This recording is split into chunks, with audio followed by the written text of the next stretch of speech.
you don't expect that transparency about things that aren't working. Those are the things you have to dig for and push for. And that's why they'll come back and say, yeah, the Kids Can't Wait Hub's working great. Like, they're not going to come back and say it's working poorly. Or that, suspensions are, a serious problem, because if they acknowledge the problem, then they acknowledge they have to fix it.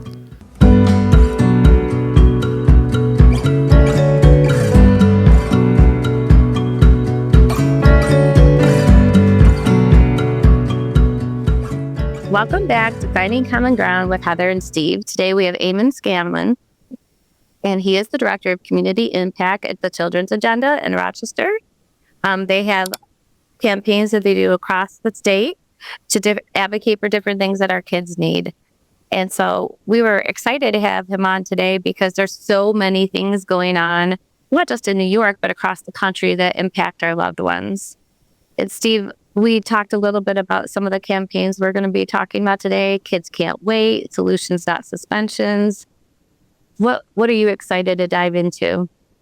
I come at this from a lot of different perspectives. We're therapeutic foster parents, so when you talk about solutions over suspensions, most of the kids that come through my home have been suspended at one time or another for almost sometimes with no reason. So I'm interested in talking about that. I'm also part of Healthy Minds, Healthy Kids. I sit on their children's council, and many of the people that I work with in that council are involved in some of the things that you're doing with the solutions over suspensions and trying to find a way, a better way. So I look forward to going through this with you. Yeah, so it's a very active advocacy season. Why don't you introduce yourself and let our audience know a little bit about you and how you arrived here? Sure. Yeah, and thanks for having me again. This is a great space to share. I've been in Rochester for pretty much my whole life now, and very deeply connected to the organizing and advocacy scene. And that's why it's great working at the Children's Agenda, because it's a policy advocacy organization. And we don't run our own programs. There's a lot of great programs for kids, but we're about getting behind that and making sure there's the money there to fund those programs. And the biggest piggy bank is the government. So we're going and advocating at the local and the state level to expand things that we know work based on evidence. We're all about research, all about what really works for kids. And then more often than not, it's just about funding programs that work at the level to be successful, because so many crucial services across New York State are underfunded. And that's often why kids with disabilities are unable to access services, is because there's a dearth of services because there's not enough funding for those programs.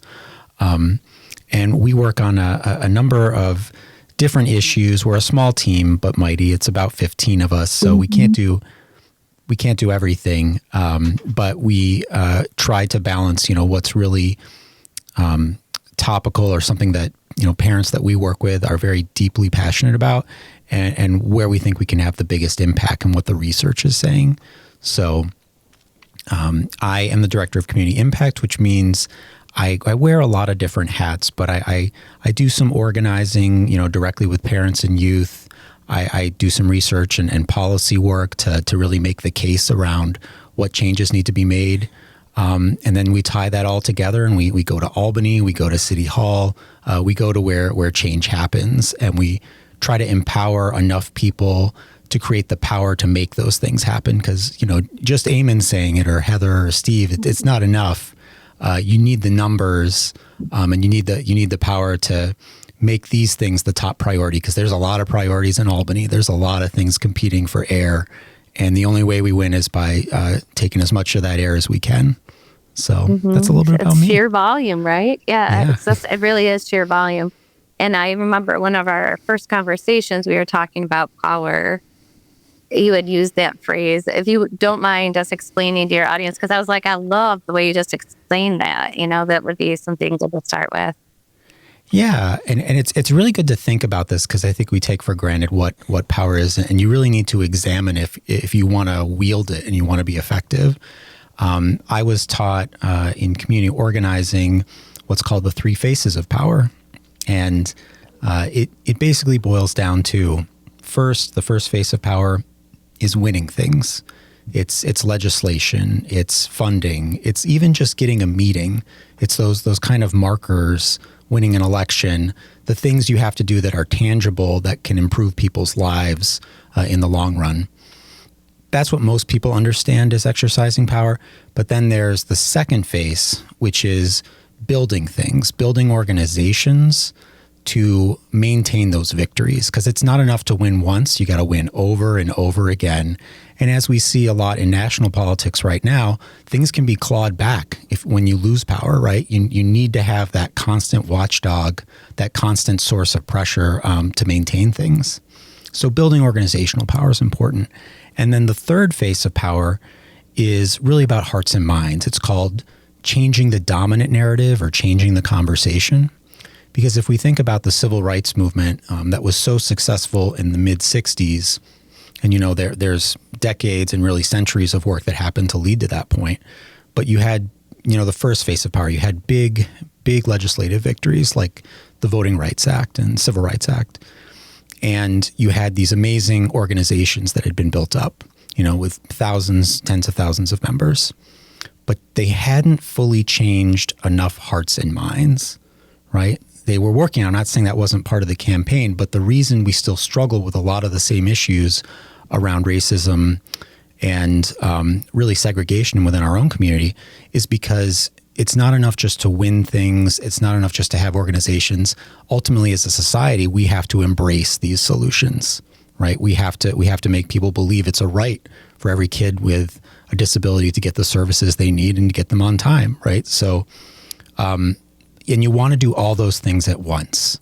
Building power is not one silo of those. It's all of that, because all of those are how you win in the long term.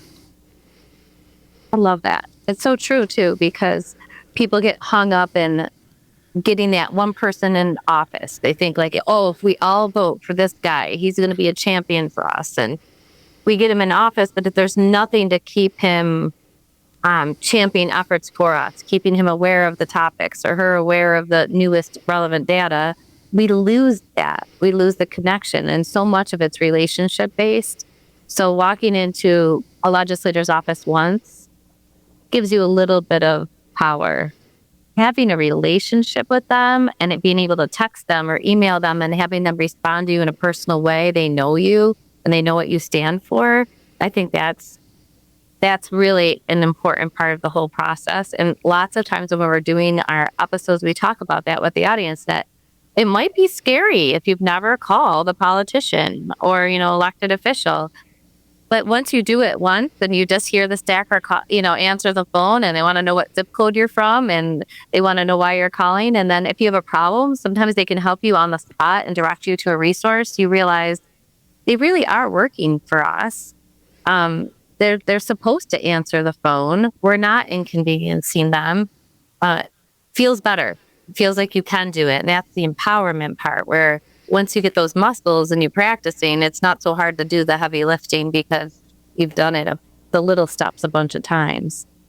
I'm just wondering, because Steve and I talk about this all the time with the rallies in Albany, we could plan one and hope people show up. But you guys, I feel like you guys know how to do it. Like when I see the buses fill up and you are going down to Albany, how do you get all those people like engaged and motivated? I'm a part of a chat, like a messenger group on Facebook.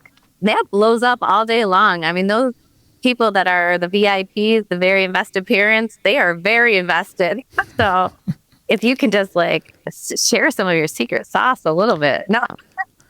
No, of course. No, and there's no secrets, right? This knowledge was passed down to me. Everybody can utilize, community building tactics. And it really is about community. It's about public relationships, right? We have private relationships and then we have public relationships. And that's where we come together with a common purpose. We're trying to do the same things and we share similar values to get there. And it's really just one-to-one meetings, building familiarity with people, trust, and agreeing on the steps that we want to take to change the things that we see as problems in the world. And so we built up the very invested parents which is the parent group affiliated with the Children's Agenda, over really the last 5 years now. And we've predominantly recruited parents within the city of Rochester, but we also have suburban parents. And it's getting to know folks through petitioning, through the issues that we're working on, and identifying people that are like, oh, no, I agree. Early intervention is in crisis. We need to do something about it. My child was suspended for a month and I still can't get answers from the district. I want to do something about it. There are lots of people. And actually, it's funny. I just did a training a couple weeks ago with Teen Empowerment, which is another amazing organization in Rochester. They do youth. They employ youth to organize and to learn about things like advocacy and self-expression and to support their community. And we partner on the Solutions Not Suspensions campaign. They come with us to Albany. So I was doing a training about power and really about this issue of how we come together on different fights that we're doing. And we do this exercise where you have to kind of go around the room and find people with a similar thing, like the same first letter of your name or things like that you have in common. And really the point of that exercise is that it's difficult sometimes to identify the people that are like you, but that's the first step in building power. It's finding the people that are in common cause with you and making that effort, because there's a lot more people that you have things in common with than you know. And there are a lot of people fighting the same battles that we just don't know about, and we need to go find those folks. Yeah. And sometimes we get hung up on what neighborhood someone lives in or what political party they're registered to or, what job they have. And then we just kind of like categorize people and think that person couldn't possibly understand what I'm going through, or they can't possibly have the same struggles as me. But you're right. When you peel it back, we're all people and we're all trying to get through our day and do the right things for our kids. And these systems are tricky. So once you peel that back and you're like, okay, that doctor that, lives in a totally different zip code than me has a similar fight to me. And the mom that's, down the street, she does too. So I think that's a nice uniting factor. What do you think is something that I'm trying to think of the best way to word it, because I feel like we have all these groups and sometimes our messaging is almost competing. And then we drown each other out. And that's the thing that we run into. Like, who wouldn't want kids to have early intervention, right? So in my mindset, I don't understand why somebody would argue against it, but sometimes another group could be arguing for something that actually hurt the funding stream for early intervention, if I'm making sense. So do you have any comments on that or insight on how to get to that bigger platform where we can find our common grounds? We can see how we could all be more powerful together. I know it's a big question. I know it's if I had the solution for that, we'd be a much better community, right? But give us your ideas.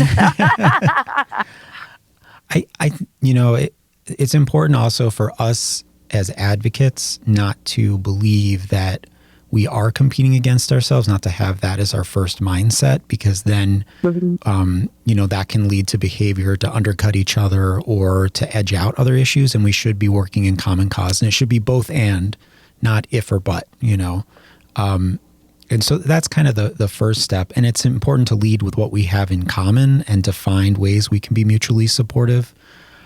It's not always going to work perfectly because sometimes groups really have different goals and different approaches, and that's okay. We don't always have to agree on everything, but we have to find ways not to undercut each other, so that we show a collective face and power in those spaces. Because it's a tale as old as time that groups have been pitted against each other so that smaller groups could dominate them.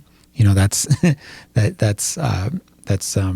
history of racism and segregation. That's the history of colonialism. That's a lot of things that you can look back on. So the more that we can bridge divides, not that we have to agree on everything, but it's the same thing I was talking about earlier of we should all meet as advocates. We should have those meetings as leaders. We should, find those common grounds and touch points and work together when it makes sense.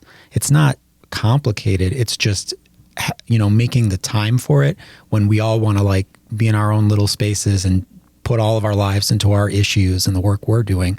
We also got to make time for the bigger community, because that bigger collective power can move mountains.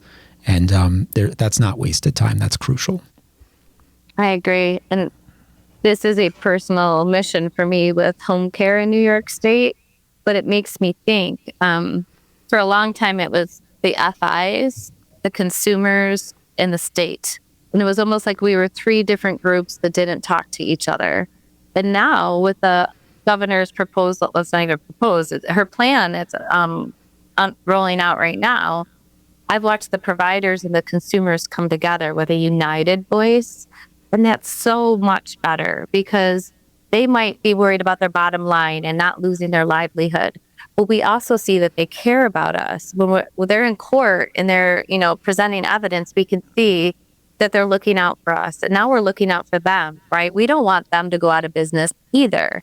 So that's just like a small example, but one of those moments where I was like, this is so nice to see people who aren't always on the same side of an issue really join forces. So I think that happens in the disability community all the time. We have people who have certified services.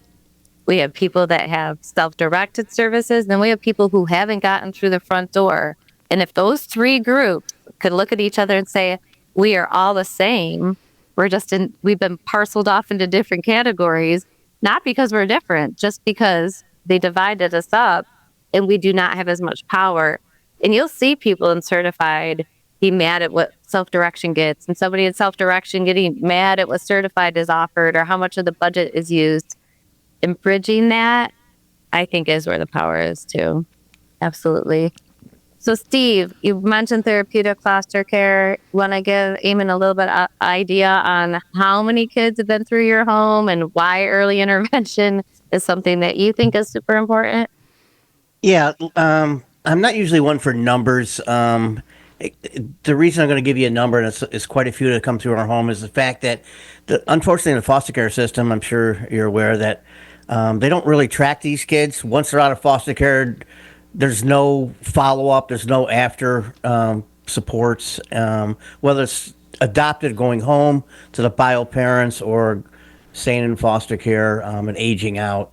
And we do keep track because we want to know where they are, and we keep that relationships open. I remember back when they told us we really couldn't do that.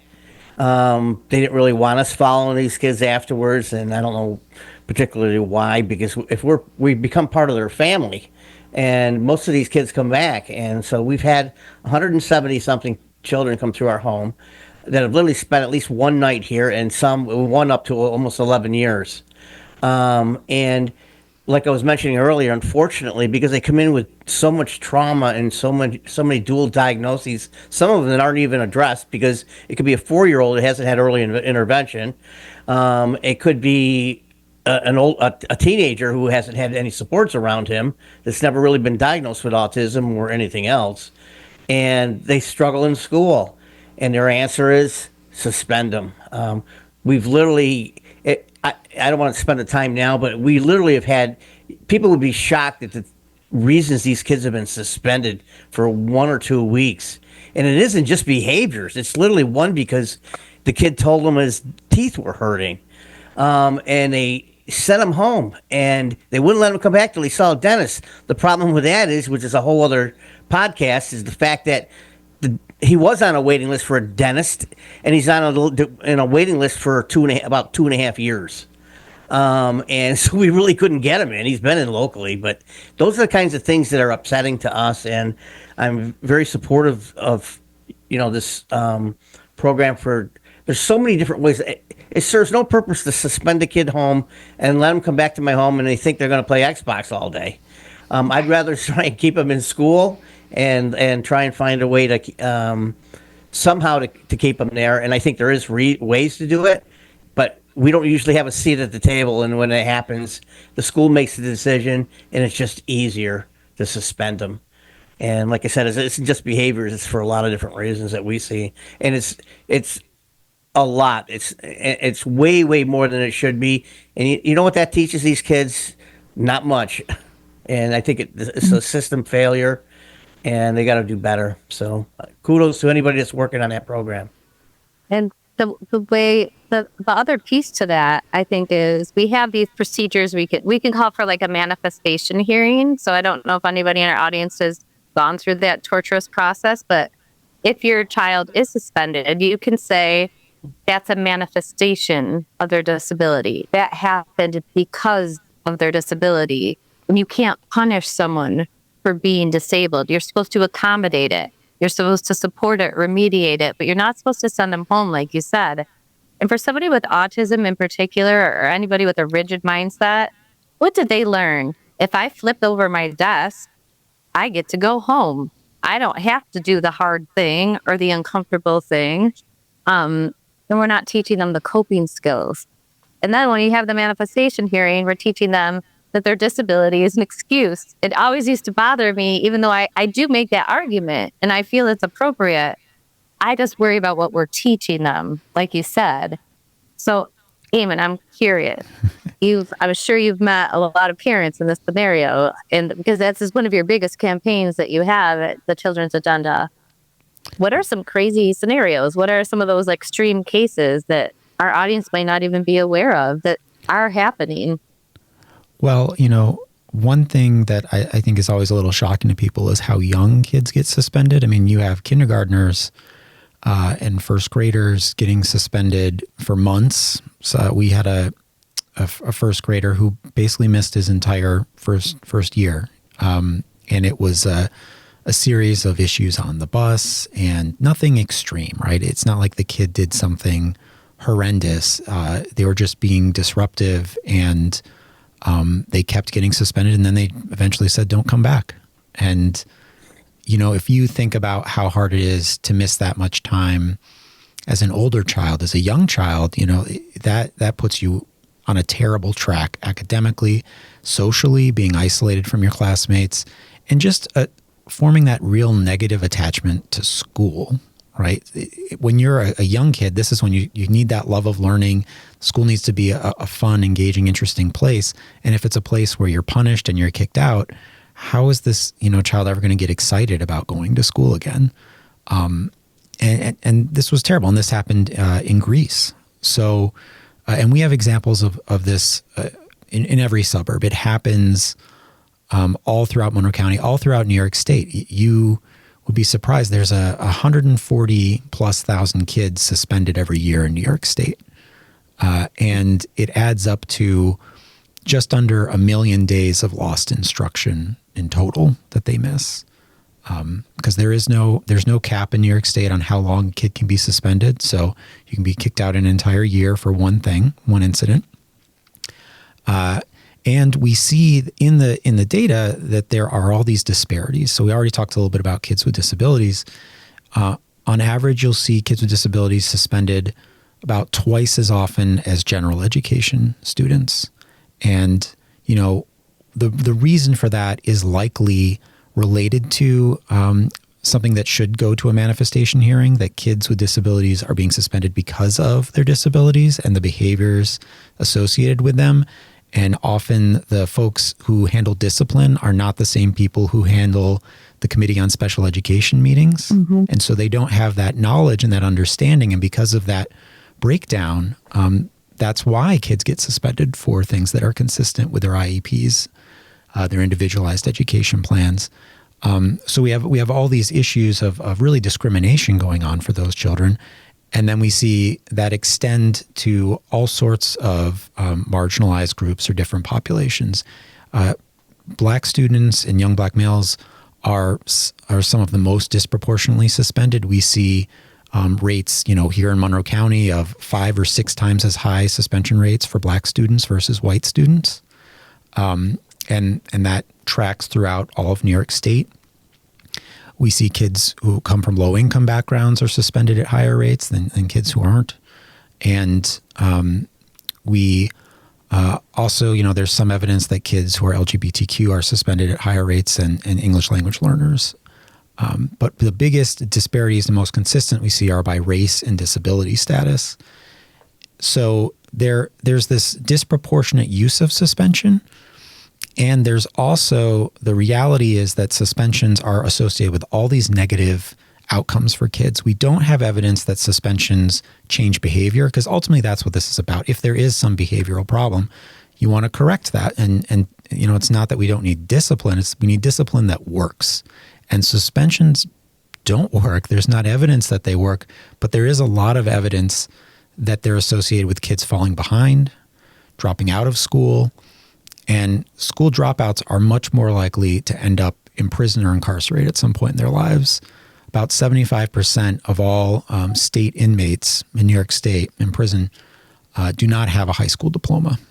So there's this direct connection that they call the school to prison pipeline if you're not able to get an education. And that's why the bill that we're proposing, the Solutions Not Suspensions bill, is really about limiting when suspensions can happen. It's just an ineffective tool, so we want to make it a last resort, something that, yes, if we need to remove a student because the situation is just highly escalated, we're not taking that out of the toolbox, but this should be used very rarely and really not used in the younger grades. For pre-K to 3, it puts severe restrictions on it. It limits the total length of a suspension to 20 days, which is basically a month if those are school days, which is still a very long time.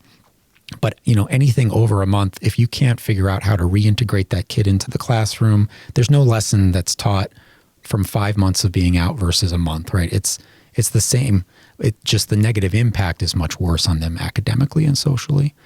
So it puts some of these restrictions on when suspensions can happen, and it encourages alternatives, because we do want to encourage good behavior. We do want good forms of discipline, and there are alternatives to suspensions, like restorative practices, like positive behavior intervention supports, and other supports through a multi-tiered system of supports, or an MTSS. So there's lots of research-based models to help students, but the reason often that those aren't utilized is because it's easier to suspend. It's quicker. It takes less resources, but it's not what's best for the child. And that's why we need the law to change, so that we don't always take the easy out in a school setting, that we actually do what's right by the kid. And so much of the time it comes down to staffing. They'll say, we don't have the one-on-one your child needs. And I think, okay, that's a you problem, not a me problem. But I do understand, the districts are strained in some ways. The specialized programming that we used to have access to, we don't. There was a mom in Wolcott that called me and said she had a second grader who had never been to school. I thought it was behavioral. So I asked, what's the hang up? Like, why can't he go to school with his peers? And she said, they don't have a specialized classroom and all the BOCES are full. So the school district was having her drive him in 1 hour a day to be tutored by himself with one person. He had no peers. He had no gym class or all the normal social interactions. He didn't get to hang out in the cafeteria with friends and make connections with people that are very, very important for someone's identity. He's the kid that doesn't get to go to school either because he's so bad or so severe. And that does play on somebody. And his mom said that he's just already has issues with authority. Like, he's so mad at the principal that's all he perseverates on when they walk into the building is he's going to go tell the principal that this isn't right. And she said, and I love that he wants to advocate for himself, but I know it will go poorly and I don't know how to help him. So it's like, you want the kids not to lose that spark and to have self-esteem and confidence, but they also have to be able to work within the system and respect authority. And kicking them out doesn't teach them any of that. It just teaches them, I don't want you in my face. You're better off not here. I can't imagine how that feels for especially a kindergartner or a preschooler. I mean, I would hope they want to go to school. Yeah, it's really shocking, some of the reasons kids get suspended, the ages at which kids get suspended. And again, it's not a positive thing. It doesn't contribute to that child's academic or social journey. It pushes them behind. And so that's why we need those alternatives in place and those restrictions of when you can use it, because it's a tool that is clearly overused. Over 140,000 kids is a lot. over having about 1 million days of lost instruction really puts those kids behind. And actually really in our own backyard, if we think regionally, some of the highest suspension rates in New York State happen right here in Monroe County. A lot of people, I think, have misperceptions about, where these things happen. And it's really an upstate issue. 7 out of 10 days lost to suspension happen outside of New York City and Long Island. And again, Monroe County has basically, some of the highest suspension rates in the entire state. And that includes the suburban and the city school district. So, this is an issue that would benefit all kids, but it would particularly benefit kids in our backyard if we did something. Agreed. For the early intervention piece, because I feel like they almost overlap in a lot of ways. We're the 49th or 50th now in timeliness for EI. 50th, is it the 50th? Yeah. We are in last place, guys. So I started my career in early intervention as a school psychologist. That's all I did was go from birth to 5, out to people's homes. Those families I am still connected to. It is amazing to me when I would work with a baby that couldn't sit, or a toddler that couldn't talk, or, a 2-year-old that was having trouble walking still. And I see them now and they're at college. And I think if they did not have that intense support, they were having OT, PT, speech, we could get them any service 15, 20 years ago. And they would come right to your home. And then they'd bring you to a preschool, and then there'd be kids there. And there was so many opportunities for early intervention. Now we're 50th in the country. That's just devastating. That puts those children at a disadvantage. And I honestly think we're in this really weird time where the kids growing up right now will be more profoundly delayed than the ones that came before them.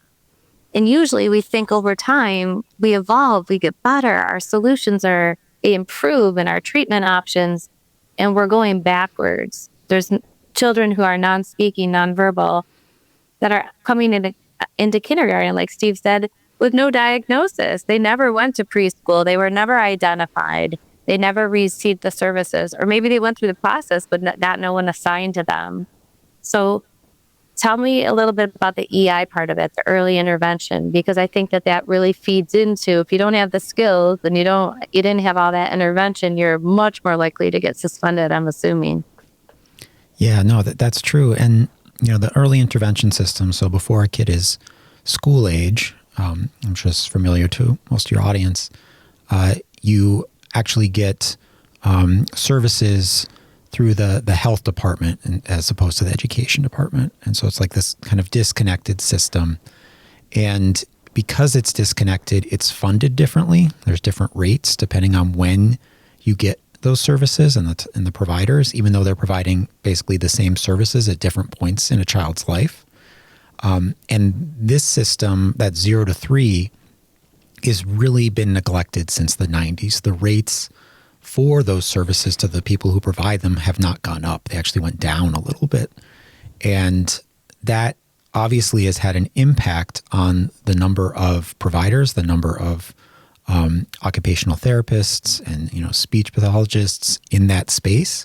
Because if you can do the same job for slightly older kids and make an actual real wage and a living wage, why wouldn't you? So it's kind of held together, by spit and chewing gum, because it has been so neglected and underfunded for so many years.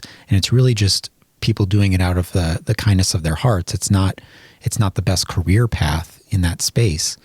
And the way to change this is really not rocket science. You have to increase the rates, and really significantly. Right now we're asking for pretty modest increases in the context of the whole budget, but you'd have to increase them by 30% or more to get to where they should be based on inflation, based on the fact that costs have gone up every year and that rate has not. And this crisis in terms of providers is why a lot of parents, some parents, wait up to a year or more to get access to services because they can't find folks. And the shortage also has an effect in some communities where you can only get telehealth and you can't get in-person because of those same shortages. And obviously speech therapy for a 2-year-old is not the greatest thing, right? So For it's PT not over the yeah, Zoom is PT. really hard, right? Yeah, that Yeah. I could not imagine trying to do that.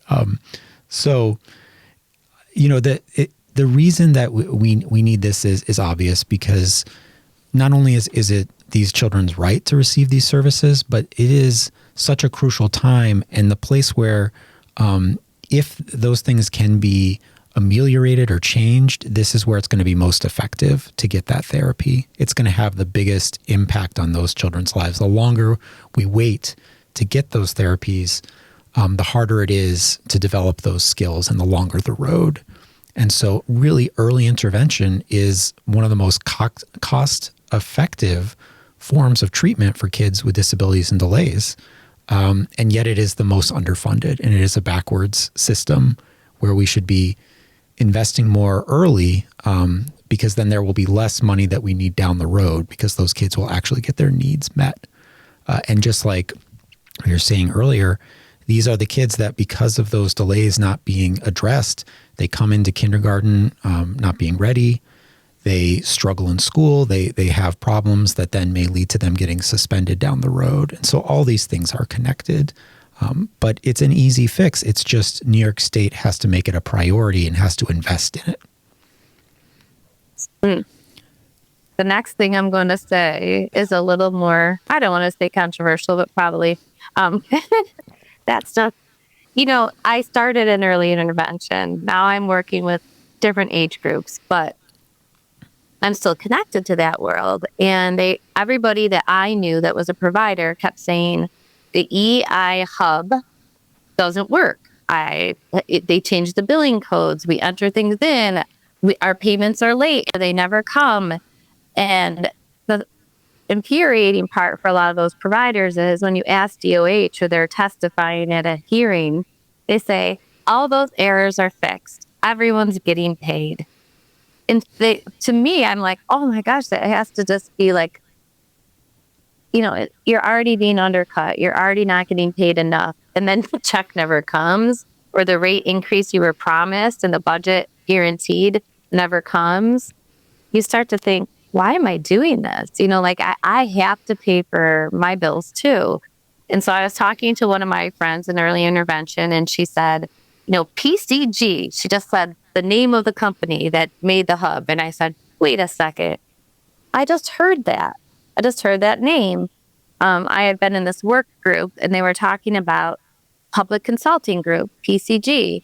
When Reagan was in office, he privatized a lot of the Department of Health. He thought it would be good if they weren't just government people in the Department of Health, that we had these outsiders come in with a fresh perspective. I love the idea in theory, but when you hire a company, and then I've been in the DOH for decades, they're basically the DOH, right? They're not really privatized anymore. They don't have that distance. They're insiders, right? They're in the departments. They actually come up with the recommendations that New York State follows, and then we hire them to do it. And I'm just putting it out there because I didn't know these things even a month ago, maybe 2 months ago. But there's online, you can go to openbook.com, I think it is, and you can look at the contracts that your state has. We have it for New York State. I could say, PCG, what other companies does PCG own? What other contracts do we have? And you can start to look at and say, wow, this is really a favored entity in New York State. We have a preference for PCG. That's when I found out that they own PPL, the company that's taking over CDPAP. So I was like, wow, this is just, mind-blowing in some ways. And I know for our audience, I just went through all these hoops to get to where I'm going. But I guess my point is, sometimes as community members, we don't see the big picture. We don't know what's happening behind that door when they're making these policies or they're voting on the budget, and we can't make sense of it. There are tools like that open book that you can look at the contracts, and you can be really knowledgeable when you go talk to your legislators. When I bring up that connection and I say, the company that's destroying EI is now part owners of the company that's with CDPAP. We should be worried. We know what their track record is. And that's power, because the look on their face changes. They know I'm informed, and the conversation is different than just, don't worry about it, we got you covered, like, because lots of times the legislators are not their goal, but kind of is to make you smile and then you leave, right? And they say, I did my job, I reassured them, whatever. But when you put them kind of on notice that you see something that's out of line, then they kind of are uncomfortable. They don't want that to look like they were part of that or that they didn't address it. So it's not comfortable for me, but it's something that I feel like is worth talking about if you're comfortable. Yeah, yeah. And I think, to a broader point, I always compare bureaucrats and elected leaders to Vietnam generals, because they always find a way to make the case that you're winning regardless of the circumstances on the ground, right?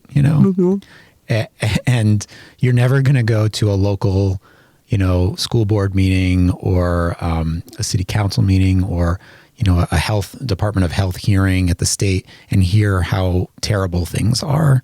You're going to hear all the good things, right? You're going to hear like, we're making progress on this and we funded this. And, it's all a marketing of what's working and not an exposure of what's bad. And you kind of have to expect that. It's really up to, advocates and folks on the outside to push those issues, because they're not going to say, hey, look at us, we're doing a bad job. They're there to market themselves and their successes. And that's just the reality. It often feels very dishonest, and really in a lot of ways it is. But that's also kind of one of those things as folks enter the space to expect. You don't expect that transparency about things that aren't working. Those are the things you have to dig for and push for.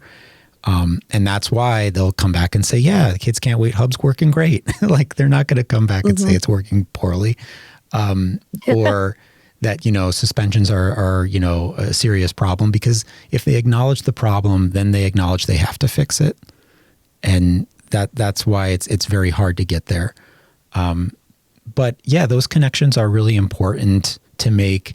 And I would say, and this may seem a little contradictory, never to be intimidated by not knowing everything, because the insiders are always going to have more information than us, because they live it day and night. They have access to things we don't. And that's okay. We still know what's right and what needs to change and what we want. And we don't need to know, every little tiny thing happening behind the scenes.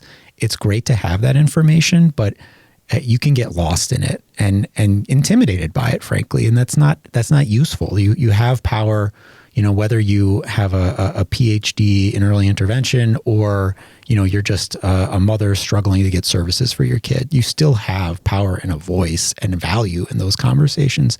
And you should always feel that and know that, and not be diminished by the back and forth and the acronyms and the insider politics. All of that stuff is meaningless if we can get 100,000 people to go to Albany, right? Exactly. All of that kind of melts away. So, Well, that's a really good point. And we're coming up on the end of the show. So I just want to make sure we've covered all the topics and the points that you wanted to make. Is there anything that we've left out? No, I think it's generally good. I guess I would just reiterate to, the audience that there are ways to get involved if you're interested in these issues. And so on the Children's Agenda website, which is thechildrensagenda.org, we have a Take Action tab, and there you can sign up to be a part of our newsletter, to get involved with us, to go to Albany on one of the buses when we advocate for these issues. And we will be going this legislative session, which runs through June. So there's ways to get involved with this, and there are little things you can do, signing a petition to meeting with a legislature. There's a whole continuum, and all of it helps. All of it matters.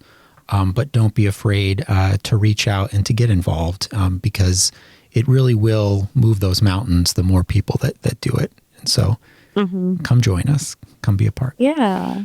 As I say, when there's 24 people yelling outside the governor's office, it could be semi-effective. 500 people show up, That's really effective, right? There's a presence there. You can feel it. And Steve and I talk about this with people all the time when they come to us and they're like, how do I get somebody's attention?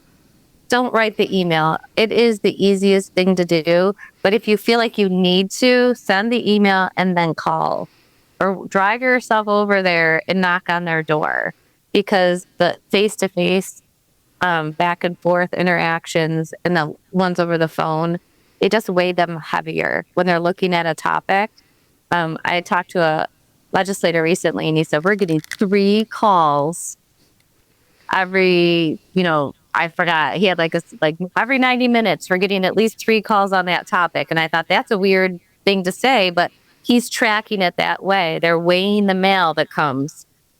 Like they want to see what the big topics are. And just for reference for the audience, when I had my federal court case with my daughter, they were following me on social media.